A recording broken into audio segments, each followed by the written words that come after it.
I know using gun sounds probably not the most biblical, but if you remember that Jesus is King, Jesus is Lord, that he died on the cross and rose 3 days later, and you got a relationship with him and you working on them convictions, you doing better than most. Okay, that's a long intro for our first interview, but we got somebody that it's only right that we got him on here because I've been planning on doing a bunch of interviews, and then I realized I You need to needed a test guinea. this. You needed a guinea pig. I need a guinea pig, and who else better than my own father? So we got him here. If you don't know, this is my dad, Pastor Bob Ellis. Um, where do you pastor right now? How about you answer that one first? Wow. Pastor in San Antonio in the South Texas area. We've got a couple of campuses, and so one in San Antonio and then one on the outskirts. And the outskirts is what's the town or what's the city that one's called? New Braunfels, New Texas. Braunfels. Okay, so since it's my dad, of course I know all the questions I'm going to be asking you, the answers to them, but I don't know all of these. So I got a bunch written down. I want you to kind of give a little background. Where are you from? Like, where did Okay. you grow up? Yeah. I grew up in a small town in Virginia, near the North Carolina Virginia border up in the mountains, Blue Ridge Mountains. I was born in Michigan, but my mom had grown up from this area, in the area in Virginia rather, and my dad and her moved back to Virginia, and I was raised in the mountains. I'm a mountain man. A mountain man. Would you say you are a hillbilly? We've been called lots of things. One thing I don't think we're called rednecks though. No, no, there's a difference. There's a big difference. Yeah. Rednecks are the people out here in Oklahoma. Okay. Um, So is your goal to offend everybody who listens to this? we don't care. We're keeping it authentic. We're I not. will say where I'm from is it has the largest. So the music style is bluegrass. So yeah, it's very traditional. Yeah, I know you like rap, but anyway, so Ugh. yeah, so boy, nobody's gonna listen to you. No, I mean it's so I grew up in and there was country as well, but so small town, great values, great people. Just it was a great place to grow up. Great church home. Um, People loved you, cared for you, and if you're involved in a church, the church became an extension of your family. And so a lot of strong rural values. Love it, miss it. Love Texas, but I do miss Virginia often. What denomination? I think this is a good thing we need to address. What denomination are you pastoring right now? Yeah, I pastor in the Wesleyan Church. Okay. So if y'all didn't know, I go to Oklahoma Wesleyan University outside of Tulsa, a little bit outside Tulsa. So I am going to a Wesleyan University as well. Where did you grow up? Like what type of church did you grow up going to? Yeah, so early days grew up in a Wesleyan church, and then probably the last 3 years of high school, we started going to an independent church. I think their affiliation was something like Missionary Methodist, but they would have been an independent church, and it's Camp Zion, great church. Both churches were great churches, great. And being in a small town, there's usually family members who would go to either one or both. I mean, so it was, yeah, both churches were really strong, Bible believing, great churches. Yeah, so I don't want to dive into like the big whole denomination thing, but I want to address if someone doesn't know what Wesleyan is, what could they, say it's kind of like? What would you compare it But to? it depends on where they're from. I mean, if I would probably first figure out what they're most used to and what's similar. Because I would sometimes start with we come out of a Methodist background. Now, if they don't know what a Methodist church is, Then then yeah, they're you probably got to go lost. back a little bit further, and then it goes back to some church history, Yeah, yeah, yeah. and then sometimes you have to walk them a few hundred years No, no, back. no. Yeah, yeah. So, but Methodist, we'd say Methodist. Yeah. That's you. Similar churches would be Nazarene, Free Methodist. Um, there's some Church of God. There's lots of African Methodist Episcopal would have Mm. come out of the Methodist movement as well during the Civil War. So there'd be some similar holiness tradition. I mean, I'm not an expert, and definitely in my 50s now, I've forgotten a lot of what I did study, but there are a lot of denominations. There are a lot of smaller Well, we're kind of one of the smaller ones, but there's some lot of denominations that would come out of that Methodist movement, that Yeah. root, but a holiness So, tradition. what would you say life growing up was like in the house, in your household? Uh, Was it a Christian household that you grew up in, or oh what yeah, I don't. exactly was it? Yeah, I don't remember a time that I wasn't in church. My parents got saved, became Christ followers while in Michigan. When they moved back, the first thing they did was look for a church Mm. close to where they had purchased a house, and so I don't remember a day. I don't remember a Sunday that I wasn't in church. We used to have something called Relatable, relatable. perfect attendance pins, and so if you were in church the whole year, you'd get this little pin, and it would attach to other leaves on the pin, and Mm. it could just keep going down, like, say, almost like a military one, but it would connect, each one would connect to it. And Oh wow. I want to say I got up to like year 9 before I got the flu or something and missed. But I had like 7 to 9 years perfect attendance in church, and Okay. so yeah, it was Sunday morning, Sunday school, Sunday church, and then we would be back on Sunday night for service as well.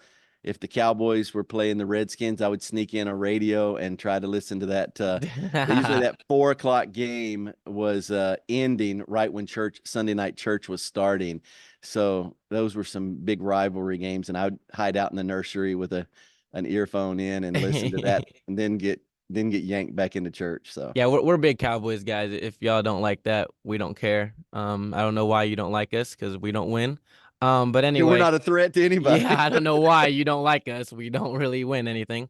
Um, okay, so you grew up in a Christian household. Would you say all your life you were saved, or when do you think you became saved and really grasped the concept of like Jesus and being a Christian, being a Christ follower, to be Yeah, honest? I do think it was early. I don't. I mean, it's been told. I was told that I made a decision when I was 7. Do I remember it? No, I don't. I don't. I remember we had an evangelist special speaker came in, and somebody played a song. Well, and I remember him asking. He said, "What day did you get saved on?" And I Mm. don't remember exactly what age I was when I heard this sermon, but I remember someone said something to the effect of, "Were you saved on a Sunday? Were you saved on a Monday or Tuesday?" And so there was this song that was, "If you were saved on a Sunday, say Amen," or something like that. And then we went through all the days of the week. What day were you saved on?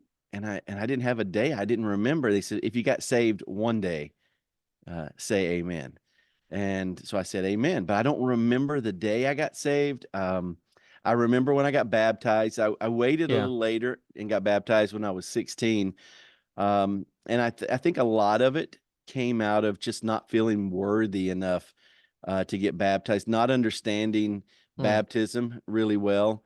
Um, but yeah, I don't remember a time in my life that I wasn't following Christ, trying to please Christ. I don't remember. Wow. I'm not trying to act like I just think I was surrounded by a great church and a Christian home, and I just didn't, yeah, I don't remember a time that I wasn't following Christ. And I think this is a good thing to address too, because I think a lot of people think that you have to go through this big old moment to become saved, or some people have the exact day they were saved, and I think some people it's not like that. You just know in this time frame you were saved. So I don't think for everyone it's the same day. So I don't think that's a bad thing to not know the exact day.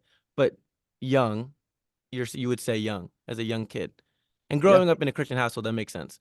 Um, the town And you grew up in yeah, go ahead. the town you grew up in, do you think that played a part into your salvation? Or no? Do you think it was people were just non-believers, or were they believers around where you were?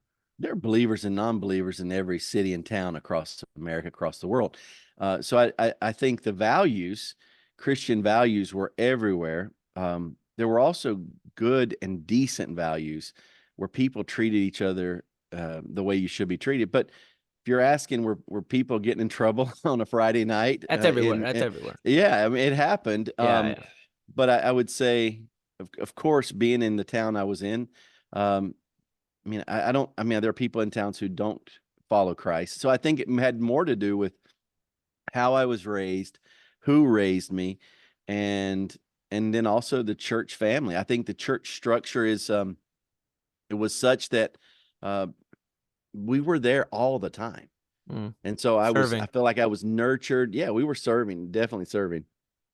But yeah, I just think it was train up a child in the way he should go and he wouldn't depart from it. Now, do we know children who've departed? Yeah.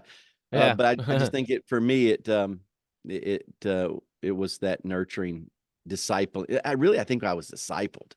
And first off, before Everyone, we keep going, do you have something in the background like playing of me? Like, is it loud? Do you have something, a monitor turned on? no. No? Okay, maybe I'm just hearing myself in my ear. Okay, keep going. Keep going. Sorry, I cut you off.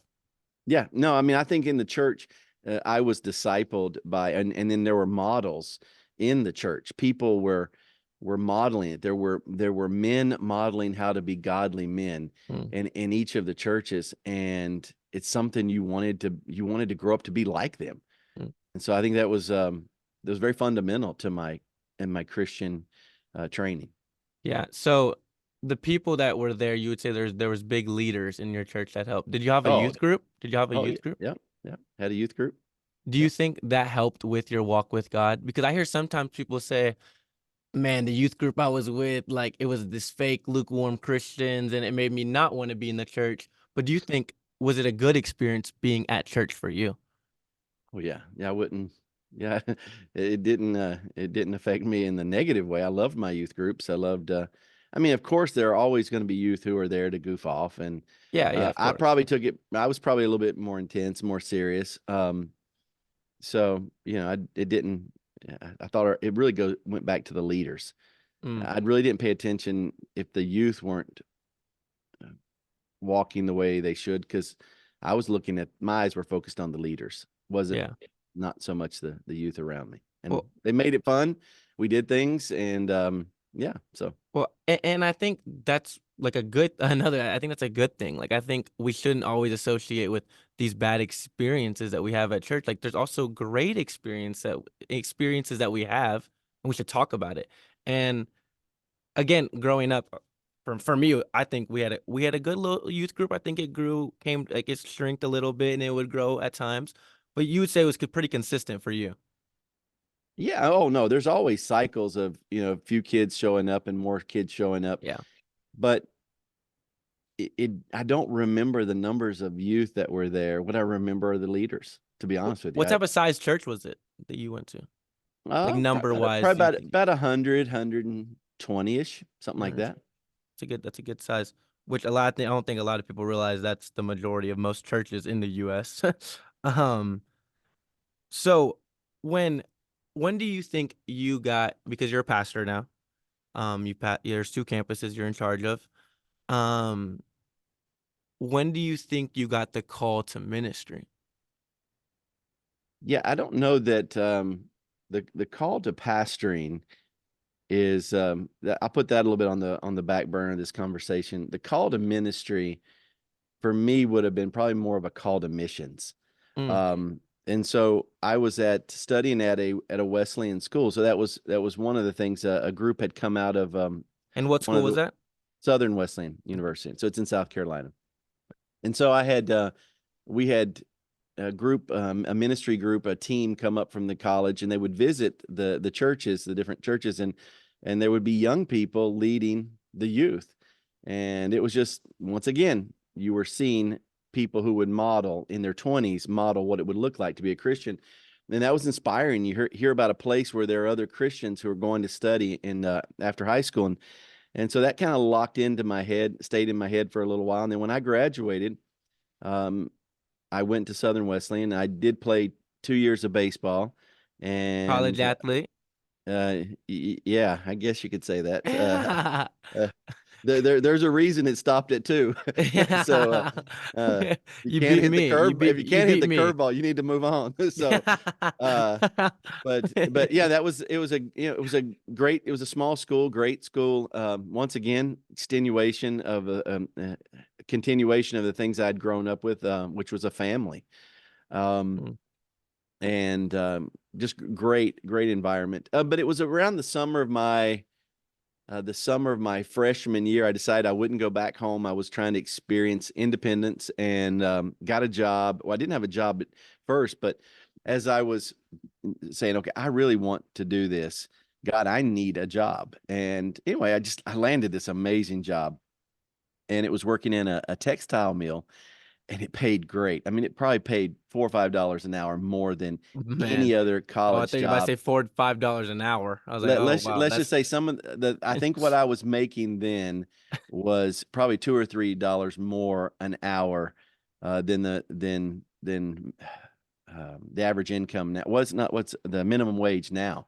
oh, So it was okay. So like you're making good money. it You're was making nine good or money. $10 an hour back in those days. That's a lot. Um, Okay, that's good. and so I was like, man, God, you came through.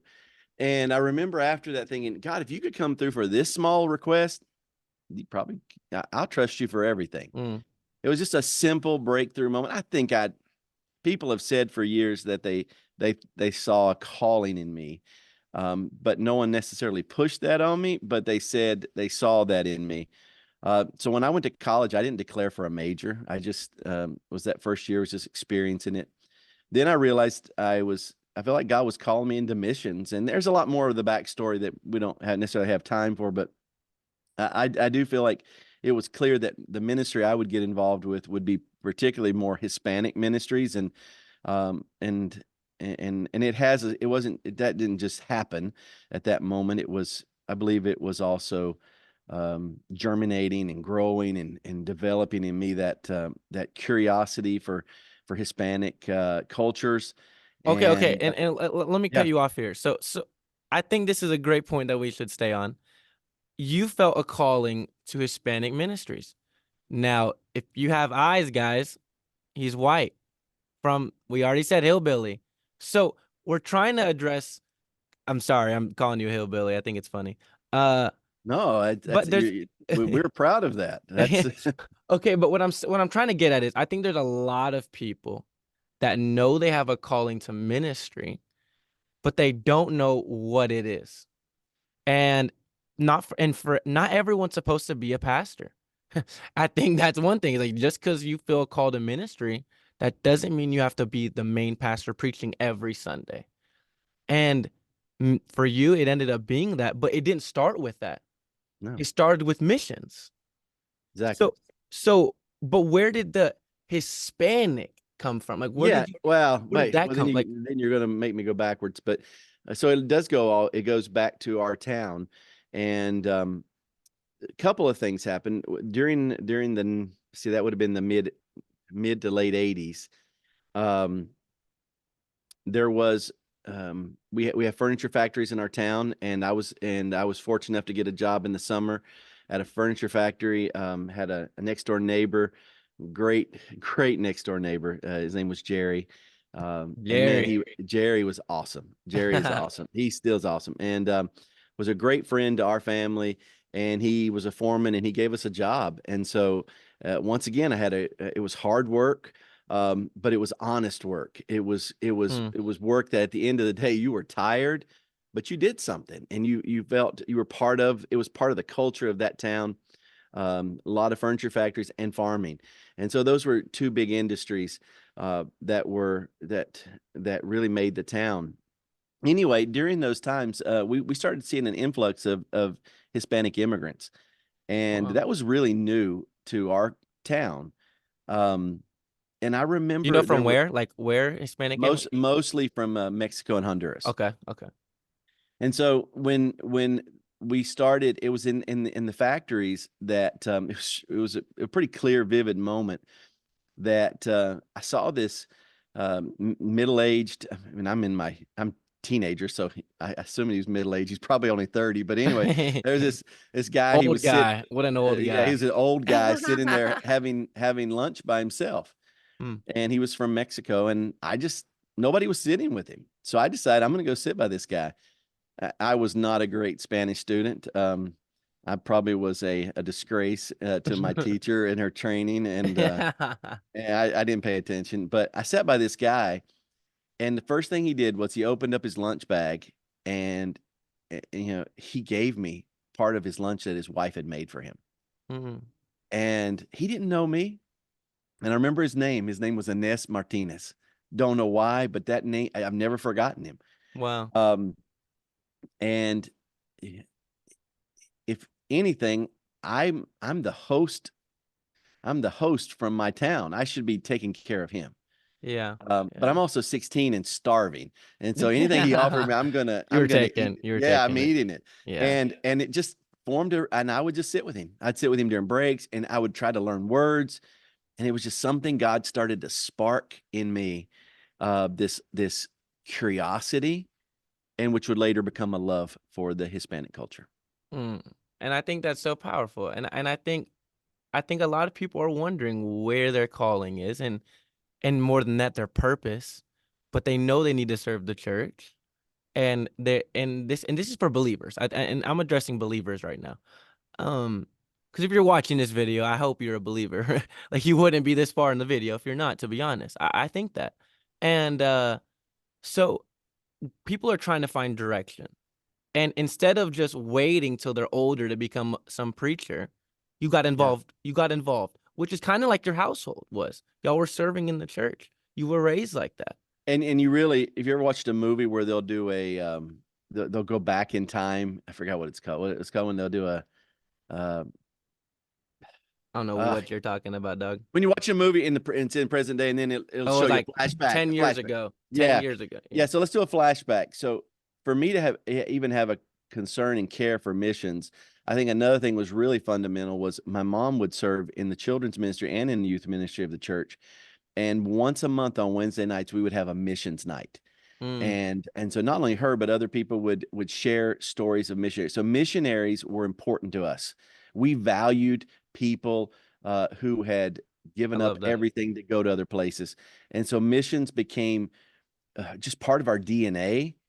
And so I think it just sat there. I don't think I ever said, oh, I'm going to be a missionary, but each of these experiences built on top of each Built. other. And so when the moment with Ines Martinez came along, and then later on when I was in college, in between freshman and sophomore year, missions made. If I'm going to get into ministry full time, what made the most sense to me was missions. I didn't see myself being a pastor Mm, in the traditional I didn't sense, know that. um, but I knew I was called to another culture. I knew I was called to. Um, that was where I was feeling drawn. Which I think is another thing. We go to God, we have these questions of what we need to do, and it might not be the exact thing you're thinking. Like, be prepared for his answer. Uh, and I think you followed that. So, okay, for the person watching this right now, how would you tell them to address their purpose in their ministry? Like, how would they find that answer for them? What do you think would be the first best tip for Hmm. them? Well, we've been doing something in the church. Well, I'm trying to get us all on reading. So we little plug here, and I don't own it. So it's the 1 Year Bible. And it's probably reversed on your screen. No, it is. Uh, That's good. We can read it. yeah. So we've been doing this as a church, both campuses, and just trying to get into this idea of reading scripture every day. And I highlighted something, and I didn't tell you I was going to do this, but I highlighted something, and I looked at it a little earlier today, and it kept coming back at me. So when you asked that question just now, I was actually I was thinking about this. And here's the verse. It's out of Psalm 37. Okay. It says in verse 23, "The Lord directs the steps of the godly. He delights in every detail of their lives." So I know I said that it took so long to set up. I probably forgot your question, but I think if people are looking for purpose, I think it's first just focus on God and trying to live a godly life, and then let him direct your steps. I Mm. don't think it's as we, at least in our culture, we try to figure out and map out every step of the way, and that's just who we Yeah, are. it's not what he But that, wants. I mean, that's why you have to go to school. You have to take this many credits. You got to take some AP now. I mean, AP classes. I mean, they didn't. I don't even remember if we had AP in high school. And I it's didn't take them. and Don't now, worry. oh, you got to finish in now 3.5 years. It's not 4 or 5 years. It's got to be, you got to finish in 3.5 years. It's got to be, you got They to just get keep pushing married it by up. this time. You got to have this many kids. You got to have, and truthfully, I think the issue is keeping our eyes on God, trying to live a godly life, and letting him direct our steps. And I think in that process, um, I'm very thankful that I heard I believe I heard that still small voice that said, "This is what you're going to do with the rest of your life." Now, could he do that to anybody and speak loud enough to where someone's not listening would hear? Yes. Yeah. I think you can increase your chances of hearing if you're following and walking and trying to serve him. Mm. Um, then his voice is a lot more familiar to you. What's the quote? Man makes plan, God laughs, and God laughs. What is that? Did I say that one right? You told me you had a friend who said that. I don't know Yeah. that Shout quote. out Danny. Shout out Danny. He told me that one. Okay. That's how you got into the ministry, at least, or that's how you felt your calling. Now, I say we've transitioned here into where you studied ministry because I think that's an important thing. So you said you studied at Southern Wesleyan, but you also played baseball. So what was first? Did you know you were gonna play baseball there, or did you know you were gonna study ministry there first?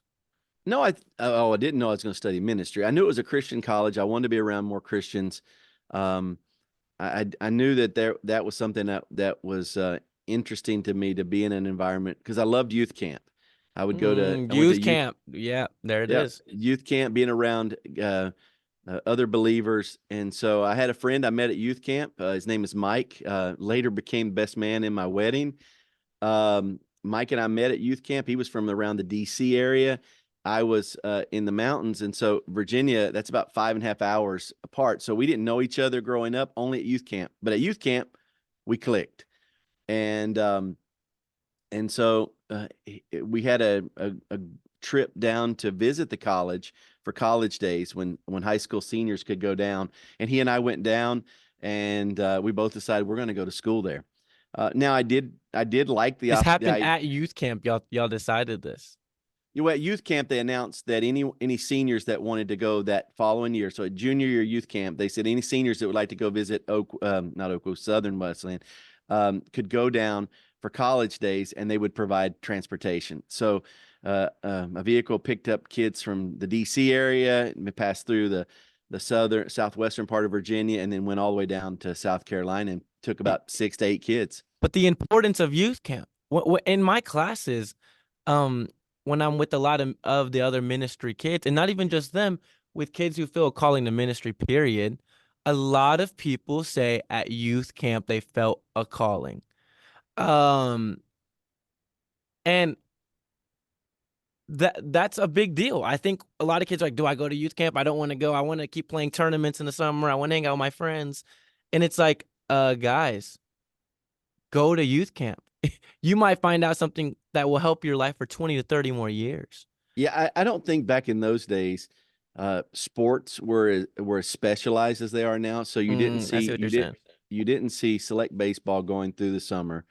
You didn't football season and training in the public school didn't start till like the last week of July, I think, if I remember correctly. So it didn't really interfere um, with youth camps. I do think they were doing off season workouts and things, but for the most part, if you wanted to go, it had nothing to do with sports. It probably had more to do with work. If you worked on a farm, if you had those kind of jobs that would keep you from going. But for the most part, um, I think youth camps were a little bit more uh, attainable, I guess, back in those days. There weren't as many things competing for it, but there was always things competing for a time. Okay, so we have to go because I have 8.5 minutes left on this to record. So we're gonna get to another question. We're gonna get to some bigger ones. So try You not could to have a go. part one and part two. I could do that, but let's go to this next question. Um, we could do that to be honest, but let's just try. Let's just try and get through the whole thing here. So when did you? Because this is another thing I think we need to address.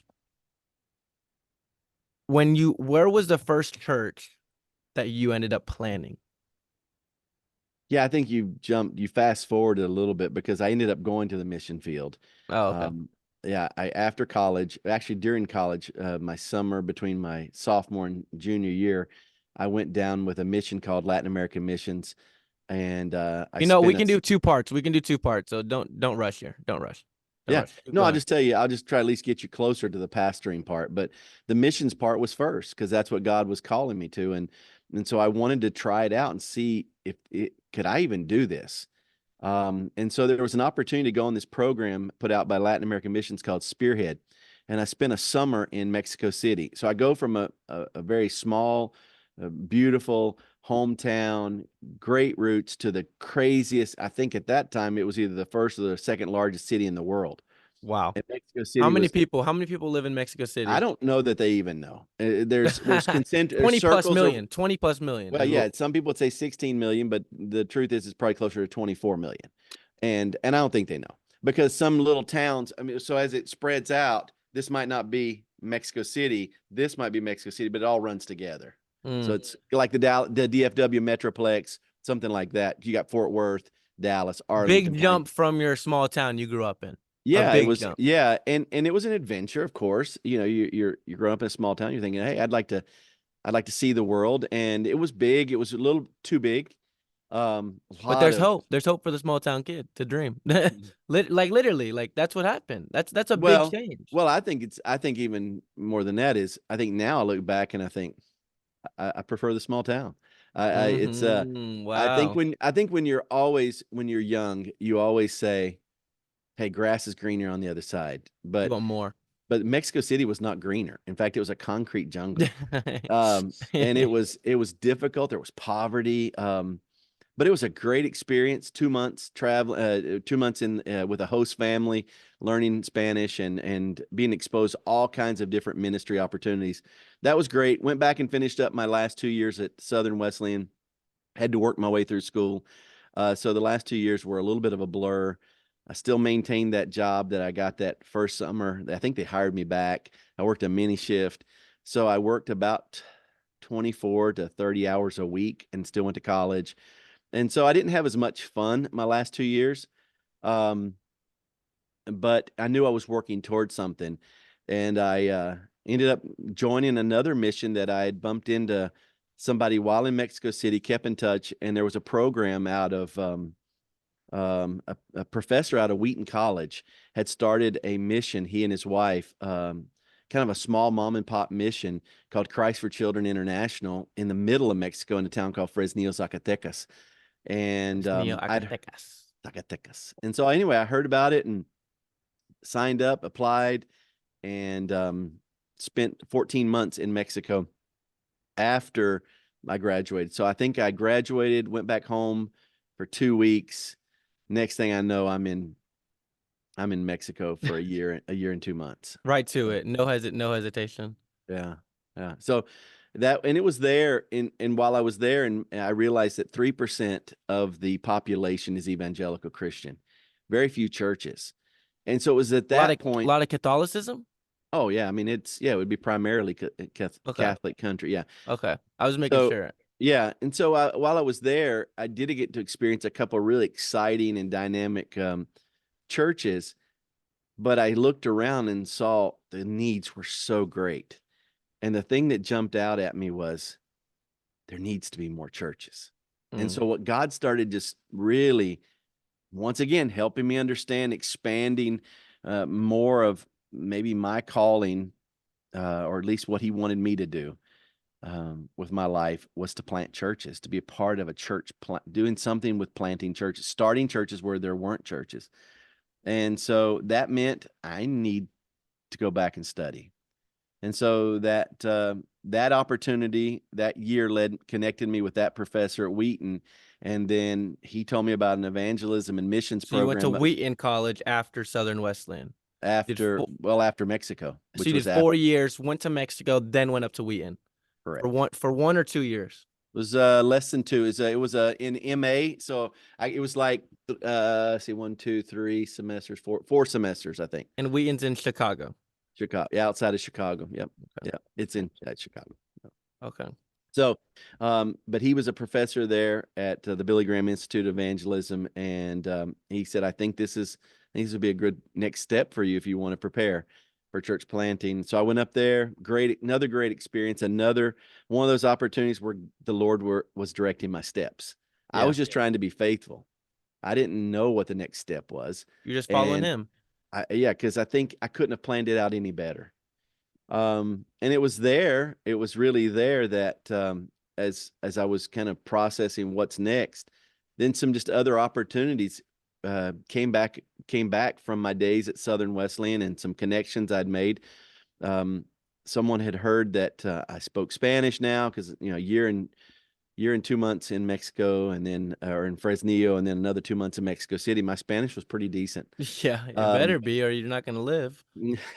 yeah, well, you can live, you can survive, but it was pretty decent, and they knew was planning to do church planting, and so then I got this just kind of a really great opportunity to test the waters and plant my first church in in Alabama. But Oh, even okay, and before, before we get to that, let's not get there yet. Let's not get there yeah, yet.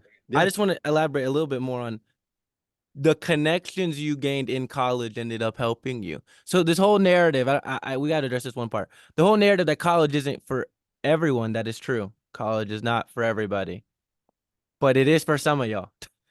Like some of y'all probably need to go to college and get your connections and Yeah, build your craft. but I got some in youth camp No, too. So but what I'm saying is don't just rid off college just because it's expensive. Like you can really use college. Like it ended up helping you. yeah. And I think not it's for not for everyone, and I understand that.